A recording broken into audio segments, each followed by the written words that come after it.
Canada has the highest food inflation in the G7. Over the past 5 years, our average food prices have increased by 27%.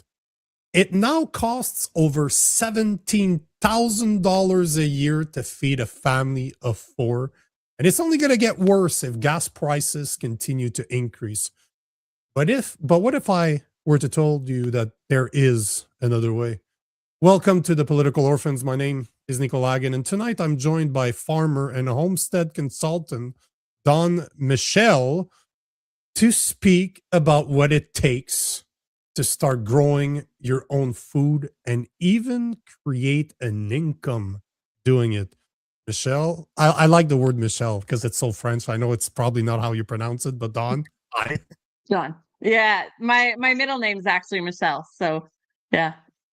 I like Michel. It's a good name. It's a good, solid French name. So good for you. Sounds good. Yeah. So, thanks for So having me.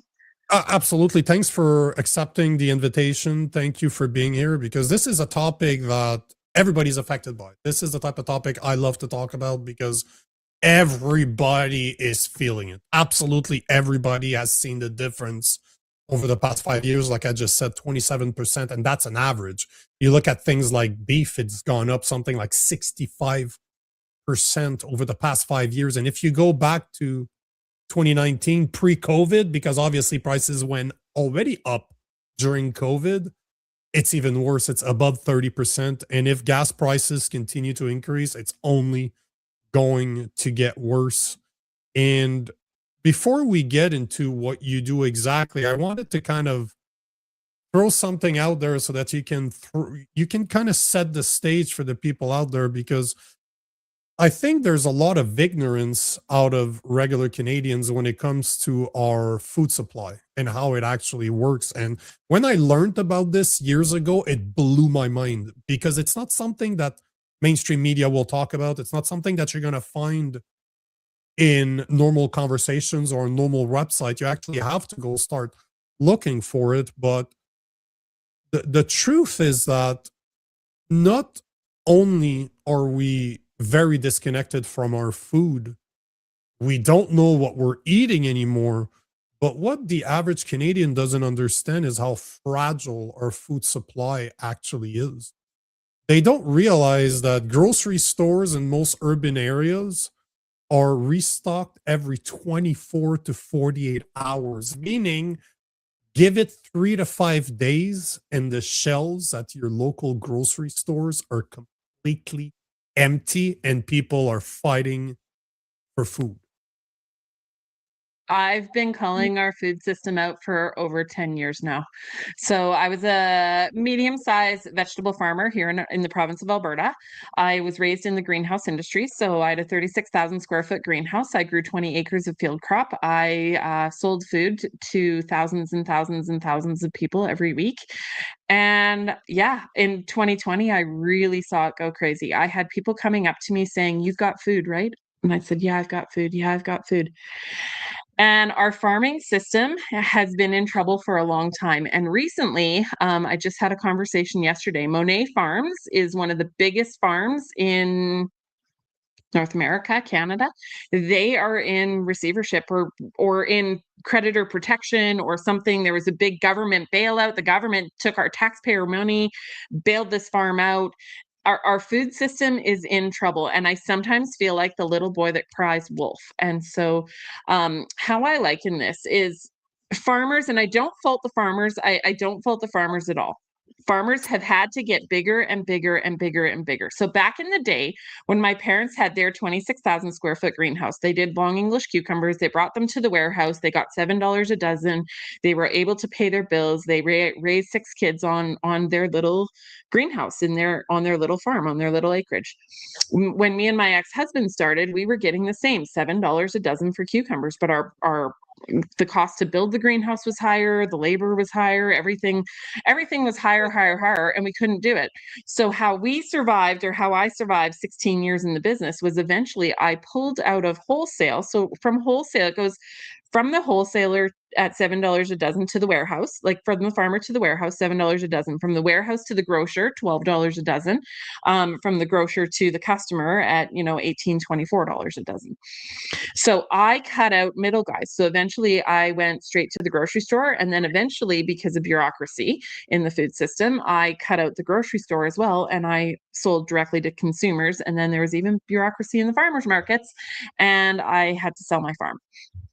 So what people don't understand is the farmers aren't making piles and piles and piles of money. They look like they are, but they're not. And especially now with diesel prices going up and fertilizer going up, like we've got farmers putting crops in their fields, and I'm not convinced that it's going to pencil out at the end of the year. And I truly think that we are going to see famine or not famine, maybe not famine, but I think we're going to see hunger even in North America at some point here. We've had droughts in the southern states. I don't know if you've been to the grocery store lately, but some of the shelves of the produce are empty because of drought. And then we've got the trucking costs. And remember the toilet paper wars of 2020 when the toilet paper, like there was no toilet paper to be had? Imagine that's our food system. And so I've been saying for a long time, it's better to grow your own and also know your farmer directly. I've had to have the thought during 2020 of who would I sell to and who would I say no to? Those were thoughts that I had as a producer. Now, thankfully, it hasn't happened, and I sold my farm, so don't come to me. I've only got a few chickens left, but yeah, I've been calling it out for over 10 years now. Who would you sell to? Because that is a great realization to have, that you have to pick and choose who you're going to sell to because there's just so much food that you can produce.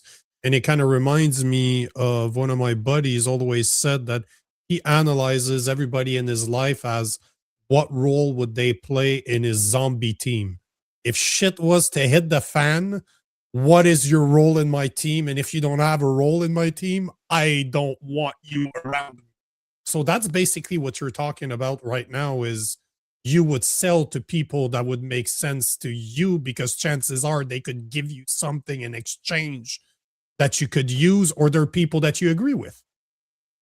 It wasn't people that I agree with, because some of the people that a lot of my customer base was actually very left wing and very like some of them were vaccinated and things like that. So I didn't necessarily agree with them.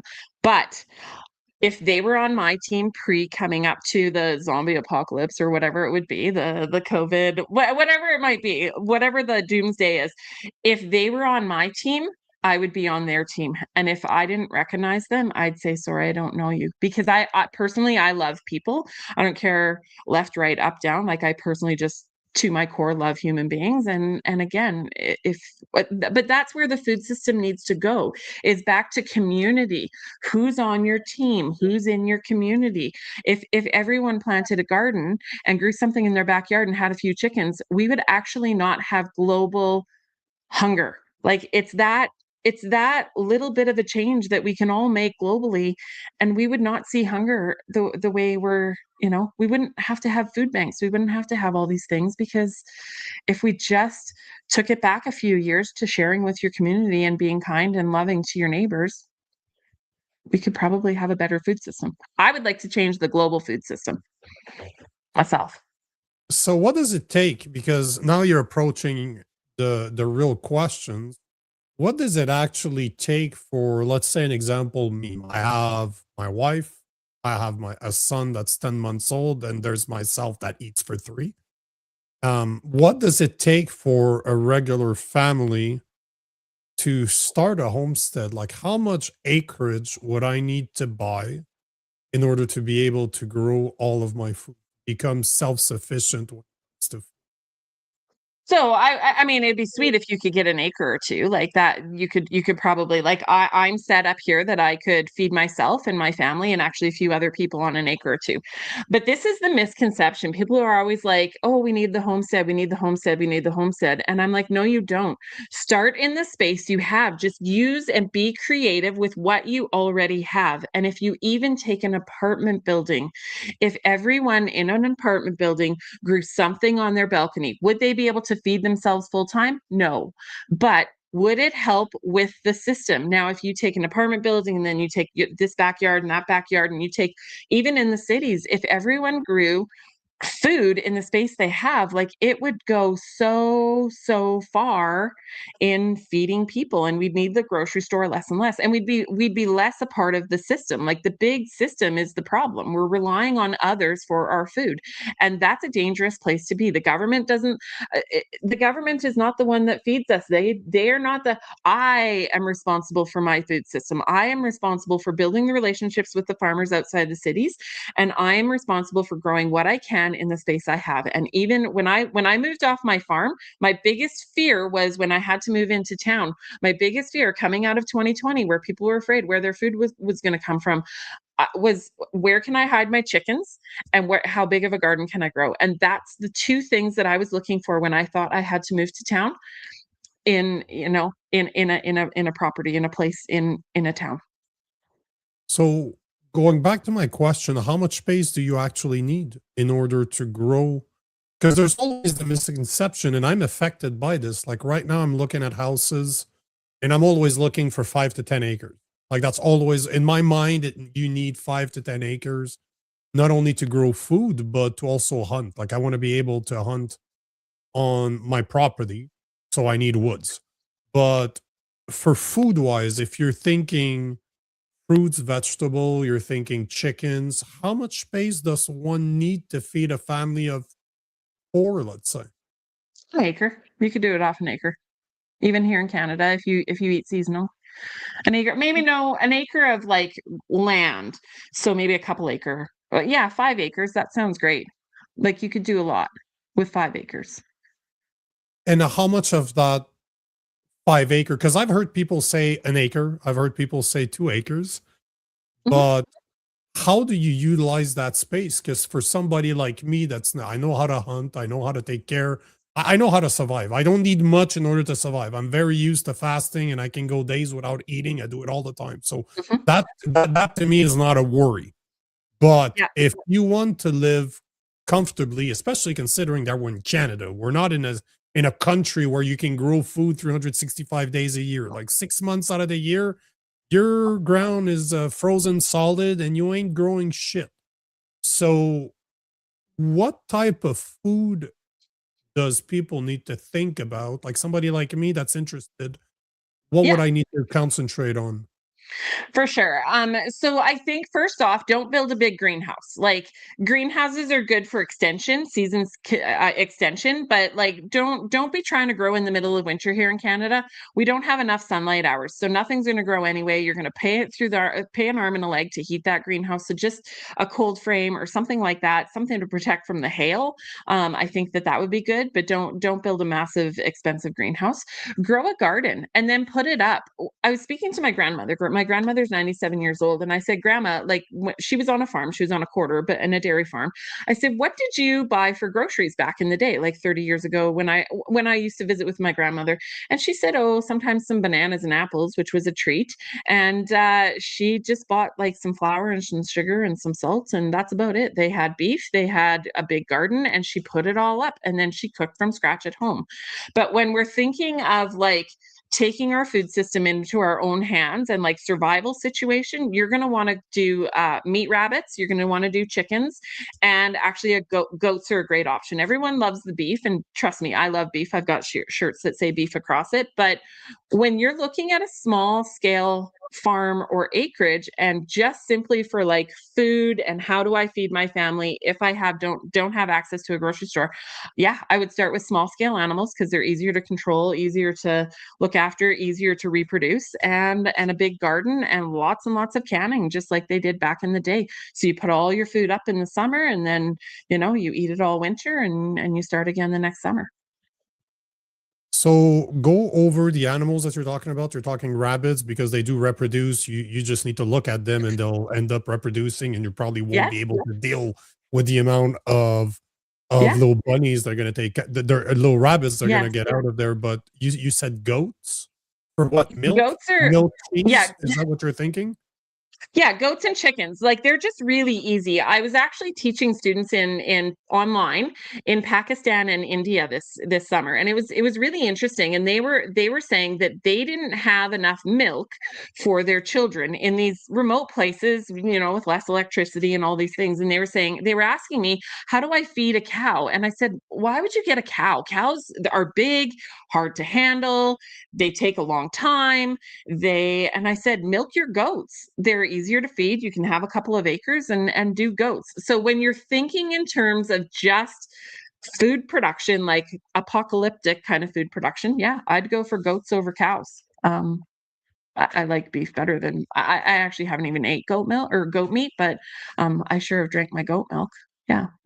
And with food, you have something to barter and trade. Like food, if the system crashes, and sorry, I wear a little bit of a tinfoil hat, but hopefully I'm wrong. One day, if the system crashes, you'll have food that you can barter and trade and do things with within your communities. No, I don't think the food system is going to crash per se, but some of the food that we want is not going to be available anymore. Yep. This is the reality of things, is that you will eat the bugs. That's what's coming, is that the source of protein that they want is not the source of protein that you want. That's a fact. That's coming. That there's no way around it.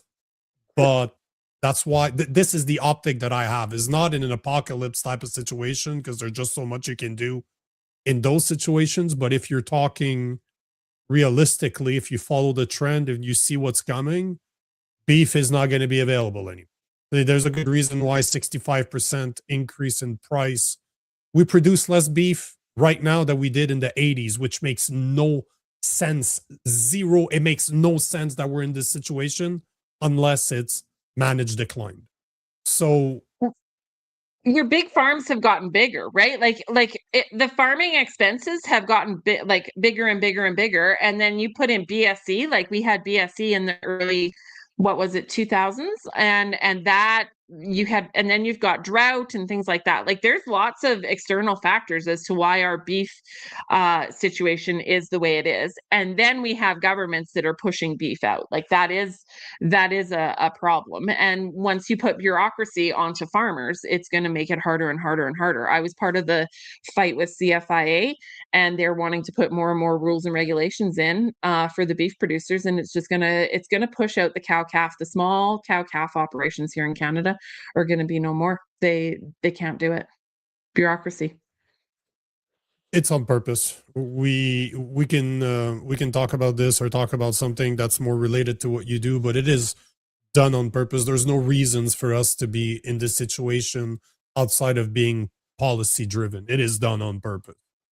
Mhm. So you're talking, I just want to reiterate what you said. You talked about chicken. Obviously, you get your eggs from chickens. They're easy to deal with, and chickens are delicious. You have goat where you can get your milk. You have bunnies or rabbits. I like to say bunnies because nobody wants to eat bunnies, but at the end of the day, I would. Rabbits. And then you can also, in a situation of a system collapse, I'm hunting and I'm not looking for for approval. I'm a hunt to feed my family, and that's where I'm going to get my meat, right? But when it Mhm. comes to fruits and vegetables, you said something that's very important. You said in season.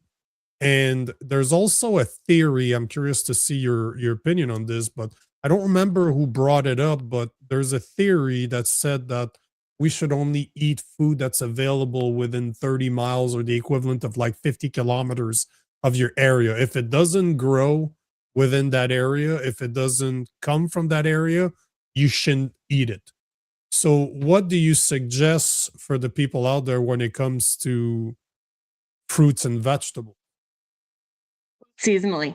So eat seasonally. So I'm in Alberta. You get your fill of asparagus in the month of May and June. Eat it till your heart's content, put some up for the winter, and don't eat asparagus again until you use your frozen or canned asparagus. And don't eat it again. Don't expect asparagus in the month of, a September, because September's corn season. So that's when you're doing your corn. So if you eat seasonally, and then your squashes and your potatoes, and our bodies are actually designed, created to have your salads and your fresh things in the summer, spring and summer, and then in the winter, that's when you go to your root vegetables and your storage items. Potatoes, carrots, onions, beets, squash, all of those things, that's what you eat in the winter. And then you take meat and you add it to your soup or your stew or whatever it is. I like that idea a lot. It's not convenient for most people, but it is sustainable. It is sustainable. We're just so used to having what we want whenever we want it that people don't want to go back to a time where they're limited and they need to be careful about their consumption habits. But eventually, this is not going to be a it's not going to be an option anymore. You're either going to eat what they want you to eat, or you're going to eat what you want to eat, understanding, as you said, seasonal restrictions. So you're talking about a couple of acres, you're talking about your chickens, your goats, your rabbits, you're talking about growing your vegetables during the summer and then eating and canning it, eating what you can during the winter, adding your meat to stews, for example, eating a lot of potatoes. But how much time does that actually take on a day-to-day basis to keep a hold of all this? For sure, it's gonna take a lot of times. I mean, I've been outside all day. Granted, I have 250 laying hens out there, and I've got more chores, and I've got meat chickens, and because that's what I do is I sell meat and eggs on the side. But like, it does take a lot more work. But that's the thing. We've gotten so used to the convenience of going to a grocery store. But that's where I go, and I go, do we really want to be in a prison? Really, it's prison. We're putting ourselves in prison by relying on a grocery store and by relying on a big system, with all of it. And so, yes, it's going to take time. Yes, it's going to take work. Yes, it's going to take effort. But when push comes to shove, do you really want to be, QR coding into a grocery store where they tell you what you can and cannot eat and what you can and cannot do? Or do you want to be a little bit prepared ahead of time and quite frankly, save a few dollars on your groceries so that you can spend money somewhere else and grow a little in your backyard, grow in a little in the space you have, even in the cities? So how much time would you say the somebody would need to spend in order to take care of an acreage? An acreage? Oh, that's going to be a couple hours. Like, yeah, an hour a day plus your whole day Saturdays. Like if you look at it like that, in town, in a backyard in town, you could easily garden for an hour a day or an hour, half an hour a day.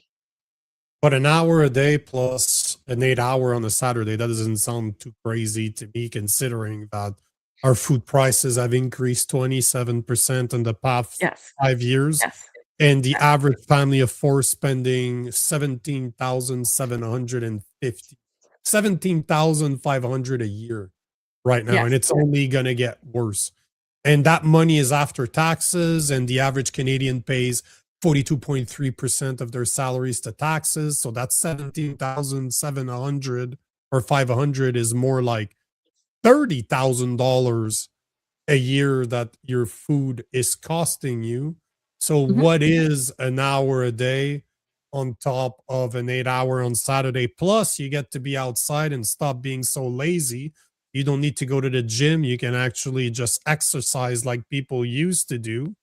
So to me, it's a win-win-win solution on all fronts. For sure. And while we're on this system, the current system, never mind the too far down the road. While we're on this current system, if things are getting tighter, a package of seeds costs a couple of dollars, and beans. If you have a sunny spot, grow beans, pull beans, grow them vertically up your balcony or up your back porch or wherever it is. Grow your pole beans. You're going to have piles and piles and piles of beans, and a package of beans is a couple of dollars. You're going to get piles and piles of produce, beans and lettuce. Lettuce is really expensive as well. Easiest plant to grow. And you're going to save money on your grocery bill. And you're going to be able to take that money that you saved and then buy the really expensive beef. So it's a bit of trade-off as well. It's learning to be creative within your system. So is that what you would suggest the average Canadian that lives in a city or that doesn't have any type of experience to start growing beans and lettuce?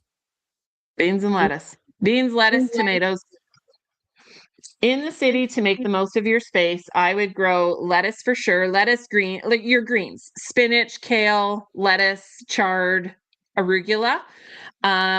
Beans, pole beans or bush beans. Pole beans, you get more bang for your buck in the space. Tomatoes will grow really good. Just make sure your plants are a little stressed out and they've got good nutrients, which is either fertilizer or compost or whatever nutrients. Yeah, that's mostly what I tell my clients and people that I talk to all the time to start with. Because can you imagine if you didn't have to buy lettuce, beans, tomatoes, or what else did I say? Lettuce, beans, or tomatoes at the grocery store, you'd save a pile of money.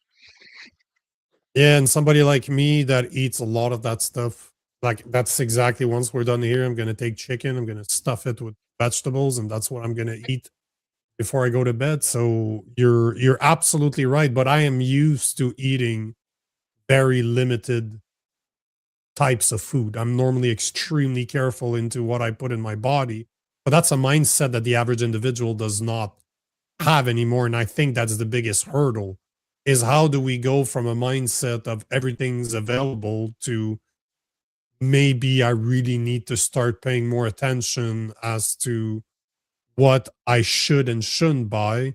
And we're not even going down the road of the lack of nutrients of the food that we're actually buying at the grocery store. Your tomatoes that you're buying now are not the tomatoes from 10, 20 years ago either. So we don't even know what we're eating. We just assume that it is what we think it is. At least if you grow it, you have a better idea of what you're putting in your mouth. Yes, so that when it comes, that's what it comes to herbicide, fungicide, insecticides, and things like that. I can speak to the greenhouse industry, especially here in Canada.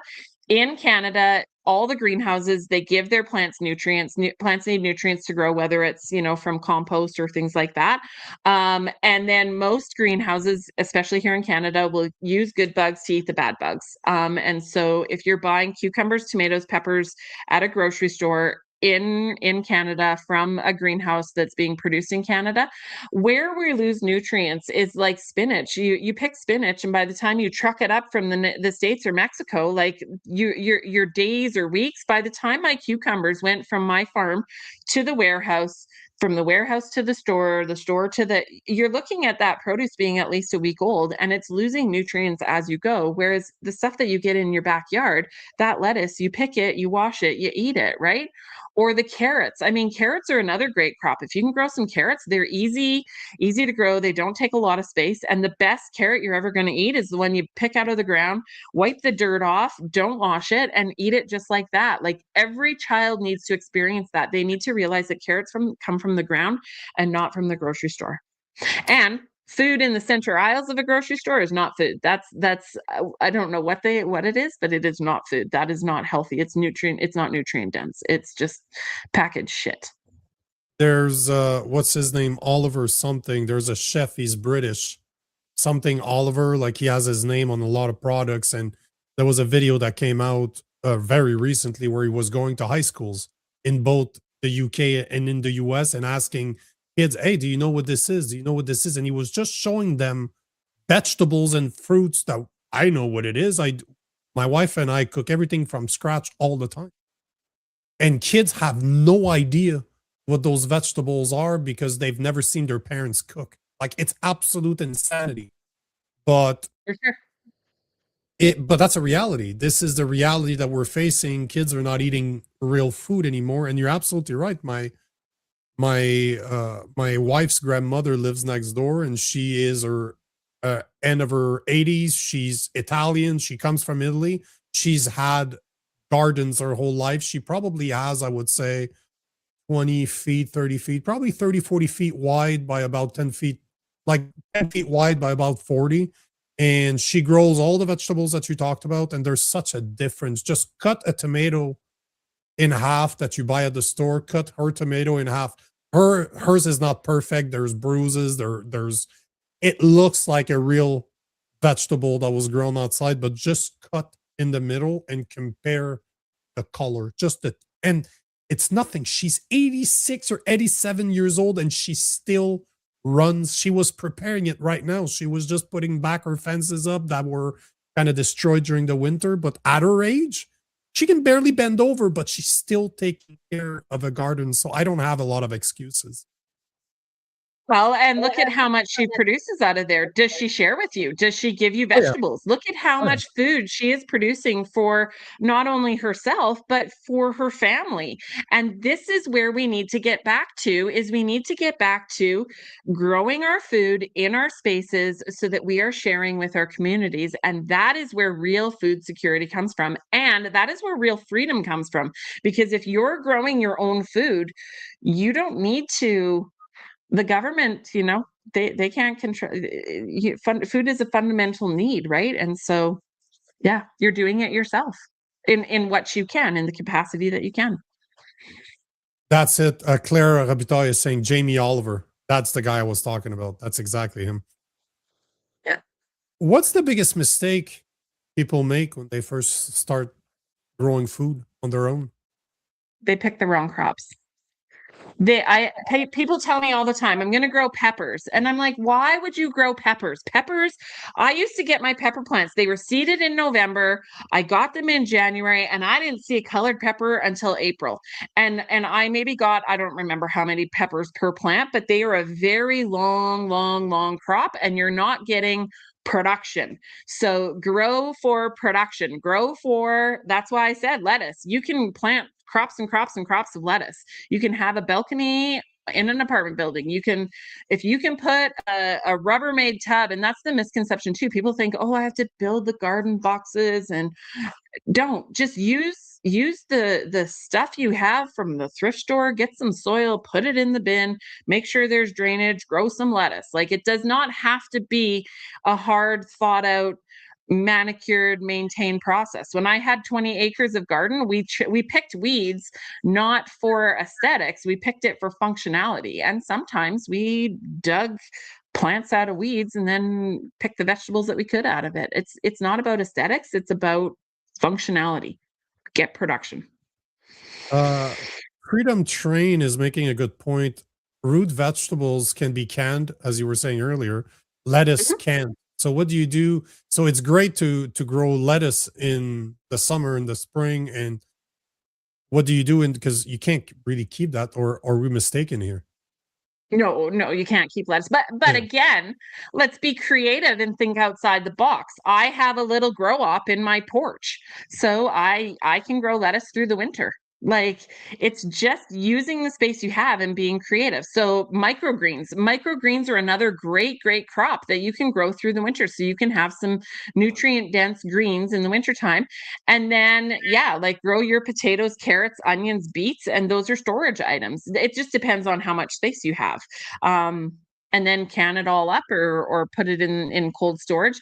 Carrots need 2 degrees. This is a misconception. So I always like wash my carrots up, or don't wash them up super great, but like get the most of the dirt off and put them in a bag so that there's some not too much moisture, but so they've got still some moisture. That's why we wrap our cucumbers in plastic, because they lose their moisture. And then put them in the fridge. Carrots need 2 degrees to store. Potatoes need about 5 to 10 degrees. Squash. If you're looking at something to grow, and you've got the space, squash is a great crop because it stores at room temperature. So, yeah. That's true. It stays good forever. And not only that, but if you pick your squash properly, it adds sweetness to whatever you're doing too. Yeah. So you can make, Yeah. I'm a big fan of soup. I absolutely love soups. I eat them all the time. And squash, you can make a more solid soup. And by adding squash, you're completely changing Yeah. the taste. Because if you have limited ingredients, as what we're talking about right now, you have to become very creative for not, if not, you're gonna get really bored and you're gonna go back to eating the crap that the groceries selling. Yeah, fair enough. Yeah, for sure. Yeah. I don't know. I think we need to get back to the way we did it back 50 years ago. And I was thinking earlier when you were talking to, like, back when I was growing up, many people said, "Oh, my uncle had a farm, or my grandparents had a farm, or my cousin had a farm," and you would go to the farm. But now we're at a point. I was at a farmer's market last summer, and I brought a live chicken to the farmer's market for people to look at. And no kidding. There was this woman. She was probably 50 or 60 years old. She walked up to me and she said, "I don't think I've ever never seen a live chicken before. And I'm like, what? Like, that's insane. We are so far removed from our food system that it's scary. And to me, that comes down to control. No one's going to control me. You know, I want to take this comment because this is something I've heard before. Bacon Slayer 69 is saying our jobs robs us of our energy and time to do this stuff. Start to be independent, working, work half time, focus on the essential. This is something that I've grown to. I used to be one of those guys working 60, 70, 80 hours for other people. I was in the corporate world. I was making a lot of money. And I discovered by losing my job over COVID, losing my career, that money's not everything, that you don't need that much if you choose not to, let's say, have a big house, have two cars, have 20 trips a year going places. If you start paying attention to what you actually spend your money on, you start to realize that you don't need that much.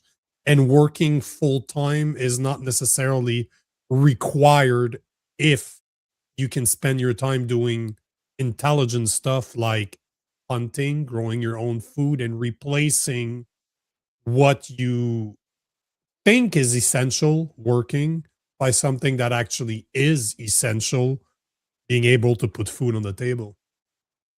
Well, and time. Where do you spend your time? Because to me, and I'm going to say something that might make a few people mad. Well, yeah, these are a problem. These are a problem for lots of things.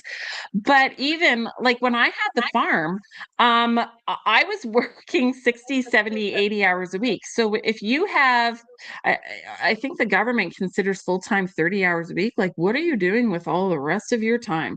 You could grow a whole lot of food. You can do a whole lot of things with that time to feed and nourish yourself. So if you're only working 30, 40, 50 hours a week, like, I'm sorry, you've got a lot of time, and just watch a little less TV. Sorry. Maybe that's a little rude or controversial, but New. I say a lot worse every single day, so this is okay. nothing. This is, don't worry, you're not going to insult people here, and if you do, that's their problem.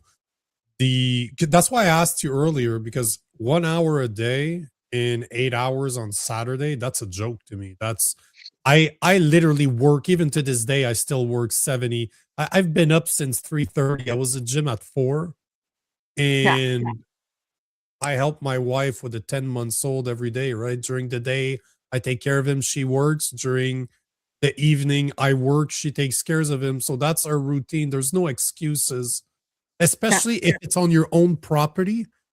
Going to Yeah. the gym is complicated with a 10 months old because you always have to have an eye. You have to be around him all the time. Mhm. But if I was outside with him, I could work with him an hour a day. I go on walks with him every day. I put him in the front strapper there. I walk the dog, and Yeah. we go for walks. There's nothing stopping me from doing that with him, strapped to my chest as I'm working. There's no excuses at all. Well, and here's another thing too. I don't go to the gym. That outside my window, that Yeah. is my gym. Like, I am working. I would rather physically do a physical job and work hard, and you know than go to a gym. It's where do you put your priorities? I like this one. I like this comment. Trevor Benson is saying even the hour we spend watching Nico could be put in working in the garden. Yeah, but that's an hour you shouldn't be in the garden. No, actually you should. Just set up your yeah, exactly. Just Yeah, bring me with you. Just bring yeah. me with you. There's no excuses, but I agree. It's we this is an exercise that the average individual will never do, but just write down where you spend your time. You know, you're at your Instagram, your Facebook, your X, you can actually go in your phone and see how much time you've spent on those applications, and people would be horrified if they actually looked at it and realized that they probably spend 4 or 5 hours a day on their phones, doing Mhm. wasting their life away, and they're going to complain that the equivalent of what you're describing is 15 hours a week, not even. is for Mhm. literally what you suggested is 14 hours a week. Well, I just think to your grandmother, like how and again, she's a little older, so maybe it takes a little longer to do things, but how much time does it take her to do her garden? It's Uh, probably not that crazy. no, your hour a day is pretty bang on. Once, the harder work that I see her do, and this is coming from somebody that's never really grown anything, is when she preps it. Now she's going to be ready to prep it. She's going to be on all fours and she's going to be digging. She's going to be moving the dirt. She's going to add some certain elements to it, whatever she Mhm. believes is missing. And then she's going to start planting. But after that, it's maintenance. If she spends an hour a day, I'd be surprised. I'd be very surprised if she spends an hour a day. But she actually, one thing I got to give her is that she absolutely loves it. I think Mhm. there's a certain aspect of gratification to see something that you've done. You look at it and you can be proud of the salad, the tomatoes, the food that's on the table right now. I hunted the meat and all the rest came from my garden. There is something to be proud of. And I guarantee you that you spent less time in front of your TV, you spent less time in front of your cell phone. You're probably in better shape because you were outside doing something. And not only that, but there's a psychologist years ago that was saying that one of the best things that you can do is cook from scratch because that normally involves the whole family. And that is something, this is the type of activity that we're talking about that used to be normal. That used to be a necessity. That used to be, we used to make kids in order to have, I'm not slaves. I was going to say slave, but hey, I we, worked on my farm. My parents, yeah, I had to work for them. but that's my point. You had big families because you needed the help in order Mhm. to grow and take care of everything that you needed in order to survive. And we have within a few generations, we completely not even forgot. We just don't know. There's a joke actually that kind of goes around once in a while that I see, and it says like a city kid's chores is to roll the garbage can down to the end of the driveway, and the farm kid's job is, you better do your chores or the farm is going to go under. Like there's just a totally different mindset. And my kids had to work. I've got three teenagers, and they worked for me. I was able to pay them a bit, but no, there was things that they had to do, and even still, at this place, my kids work for me. They've got responsibilities, and they have to do it. My kids, I think kids are too lazy and too entitled. And I'm not trying to be rude, but like we need to empower, and it empowers our kids. There's nothing better than one of my clients actually. Her kid pulled the carrot out of the ground, and she was so proud to show that she grew this carrot. What it does when you give kids responsibility, when they grow something, when they have chores, when they can feed the chickens, when they can do these things or start small businesses, it empowers them to want to do more and gives them confidence. Like the best confidence builder. If you'd have met me honestly 15 years ago, I am not the same person I am today. I put out a post on the census, it hit 1 million people. Those comments are wild, like so rude and condescending and whatever, and I just don't even read them. I don't care. Like my confidence level is way up, and where I got that is from starting a business, raising food, and just, being about community and the people that I've built in my community. There's yeah, there's something to be said about the toxicity of social media. I don't think it does I don't think it represents real people. It's just too easy to be condescending online because there's no consequences to your actions. Mike Tyson, I come from a fighting background. I'm a martial artist, so one of Mark Tyson's quote is people have forgotten what it is to get punched in the face. Mhm. And Mhm. that's what you're seeing on social media. There's a lot of For sure. warriors out there that like to talk For ill of sure. people but don't understand. And Let's what say, I can I just say one thing? oh What yeah, go I've ahead. done with the comments is I've got a faith in Jesus. I turn the other cheek. And so when I get some of those comments through, I say kindness, and I'll send them a good heart. Like, I love you. And it just, what they choose to do after that is up to them. But turn the other cheek and send some kindness. The thing is when things do go bad, they might be regretting their comments, not understanding what it actually meant. But such as, if you're not getting hated on, you're not having an impact, you're not doing anything worth mentioning. That's always the way I see it. If I'm hated by both the so-called left and the so-called right, that means I'm doing something right or correct. I love it. People are always like, "You like this government or that government?" And I'm like, "I don't trust any of them. Like power and money and control corrupt. Like let me take it back to myself and my Lord, and I'm good." Amen to that. So we have about 13 minutes to go. Let's take some of the comments that I've been saving as we were Mhm. going here. This is also something that bothers the hell out of me, and I'm surprised that it doesn't wake up more people. But Mike was saying that in a country as rich in resources as Canada, it's a joke that we have these issues. And we have a country run by morons. This is where the difference between Mike and I is. I don't think they're morons. They know exactly what they're doing.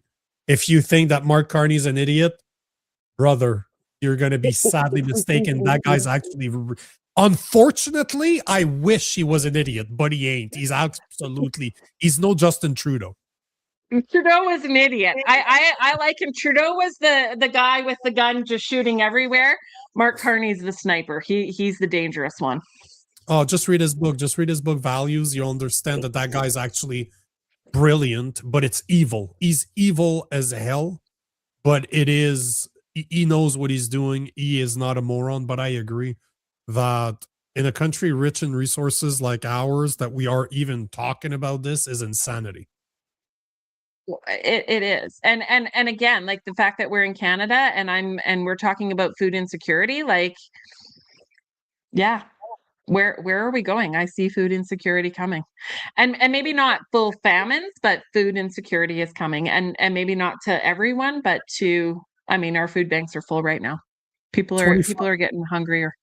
25% of Canadians right now live under food insecurity, as in they will have to skip a meal in order to pay rent. Like that, it is that type of reflection that they need to have. And the last numbers that I've seen from food banks, it was over 2 million visits a month, and they are restricting access to only 2 visits a month. And you're only getting, if I'm not mistaken, half of what they used to give. So basically, they're going to give you the equivalent of 1 visit in 2 shots. So this is happening everywhere, but we always have money for Ukraine. And that's the insane part. Like, and that's where it came to the census. Like, that's my point with the census. Why should we do something that you're doubling up? We already have our taxes system, right? You're doubling up on, you already know all about us. And so why do we have to do this when you're wasting all they just waste the money. That's the problem. Yeah, we can. This is another rabbit hole that's going to be that's dangerous to go down. Not because of the subject, but because of time. We can't go down that rabbit hole in 10 minutes. But this Yeah. is why you have to be completely ignorant or willfully ignorant to not see that it is managed decline. They're Mhm. not stupid. We're stupid. We are the idiots because we keep on Well, falling for it. and we're allowing them and we're putting ourselves in prison. And I'm sorry, like the biggest fundamental need is food. And so I will control that, not the government. What do you think about this? Clara Robitaille is saying ducks are easy and produce great eggs depending on the breed. Do you like ducks? I don't I've never raised ducks. I have a duck story. So a woman gave me a duck egg one time and I was like, "Oh, thank you." And I cooked it up and I fed it to my kids. There was just something about it. I couldn't do it. But yes, duck eggs are very popular. You just get less production. Um yeah, you get less production depending on the breed for sure. So But ducks chickens, I are think, delicious. yeah, yeah. They're they're very, very good. What do you think about this? Bacon Slayer was saying that buy bags of rice, stack them up, because that's another good thing that lasts for a very long time, especially if you If you airbag them, if you just suck out the R, you can keep that forever. And rice is as good as it gets, if you ask me.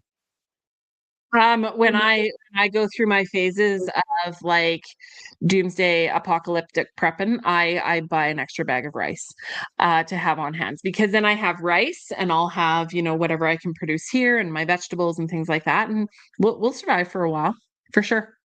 That's what I did during COVID. Every single time I went to the grocery store, I would buy rice, but especially beans, because you Yeah. can only eat so much rice, but there's so many different kinds of beans that are already dried that you just need water. I lived in the middle of nowhere during COVID, so I had water well that I didn't have to worry about the government feeding me. I could do that myself, and I lived in the woods, so I could hunt whatever I wanted if I really needed Mhm. to. But all to Yep. say that that's another thing. That's a great point because I used to do that in COVID and I kind of stopped doing it. But that's something I should go back to doing. Every time I go, just pick up a bag of something that doesn't perish that I can keep for X amount of time in case shit happens. Mhm. I have a bunch of them on hand. Well, in this last winter, I was thinking about getting rid of my goats, and I was thinking about getting rid of I got down to about 30 chickens this winter, and I kept a couple of roosters, and I was thinking about getting rid of everything and just not having animals over the winter because chores in the wintertime is a little harder. And I thought to myself, no, the reason I didn't is because yeah, if the system ever crashes, I still have chickens and I still have goats and I can get the my little system for my family up and going again. What do you think about this? Freedom Train is saying buy rabbits and games from someone who owns a trap line and grow vegetables and some grains. Barley's easy. Herbs contain more nutrition than anything. Can your meat or can your meat with mirepox and herbs? What do you think of that? Yeah, no, that sounds great. If you can't have your own rabbits, yeah, buy them from.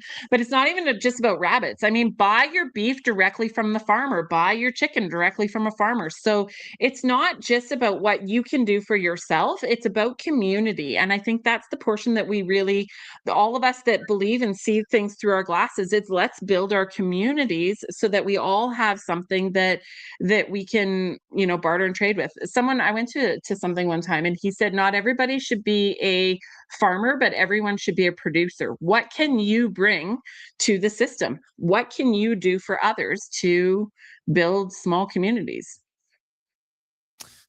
What do you think of there's a lot of places now that you can go to the farm directly to get your meat. For example, every month they ship Mhm. you whatever you choose because that's what my wife and I are looking into right now. It's just in Quebec, it's a pain in the ass because most of the good places are not in Quebec; they're in Ontario or somewhere else.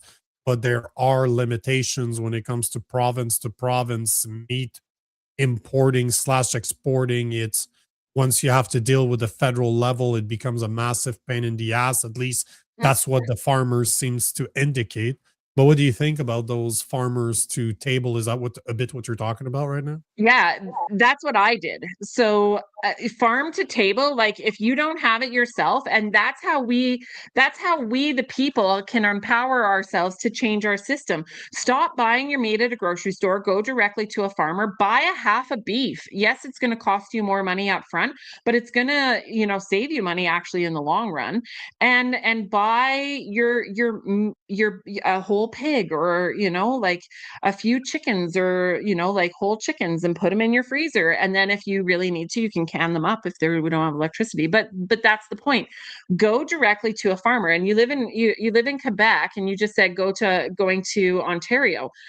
Find a farmer in Ontario, go for the drive, pick up a full freezer full of meat and haul it back, right? And you only have to do that once or twice a year. Plus, we have a truck, so it wouldn't be a big problem. It would be very easy for us to do so.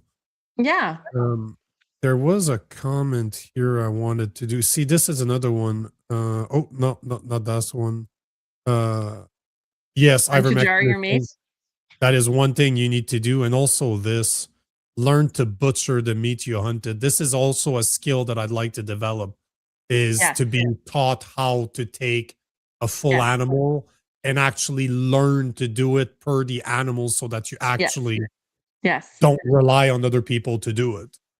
I have a theory though, because this is one thing people always say, "Oh, I'm going to hunt. I'm going to hunt. If the food system ever collapses, I'm going to go hunting." And I'm like, what are you going to do if they make it so you can't go down the road and get to the hunting ground? Like that is something that think people don't remember or think about. That's why you want your food system in the space you have, and as close as possible too. You know, that's another thing that the average individual need to understand. Like I for spiritual reasons, I was vegetarian slash vegan for over 13 years, and I was still 190. I fought as an amateur. I became North American champion as a fucking vegan. So don't tell me that you can't survive off meat. I'd much rather eat meat than not, but I Mhm. did it for 12 or 13 years. So tech, and Mhm. I just didn't survive. I was shredded. Like I was at the gym 6 days a week. It was just, it sucks. It's a massive undertaking for the average individual. It's a different way to rewire your brain, but you can. I literally lived on rice and beans. That's why I'm such a fan of beans. I'm just so used to eating it. But there's a lot of things that we can learn to live without if you really want to.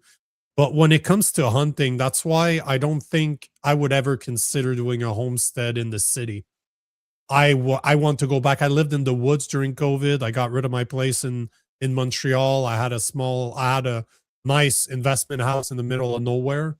And when I didn't do meetings in person, I just disappeared. I left and I was there for 2.5 years, 3 years, and a year and a half of that was by myself with two dogs, and I lived literally in the middle of nowhere, and I want to go back to a place like that. So does my wife. So we want to go back to a place where 5, 10 acres, you're connected to the woods. I'm gonna go hunting. I don't care if you think it's illegal or not. I don't care. It's my property. They can all go fuck themselves. For sure, and I agree with that 100%. I'm saying on your property, like have at her, Yep. rules or no rules. But what I'm saying is people in the cities think that, Yes. "Oh, I'm gonna go hunting," but what Dude, happens when they don't let them out of the city? Like, that's not a to me, that's not a long-term solution.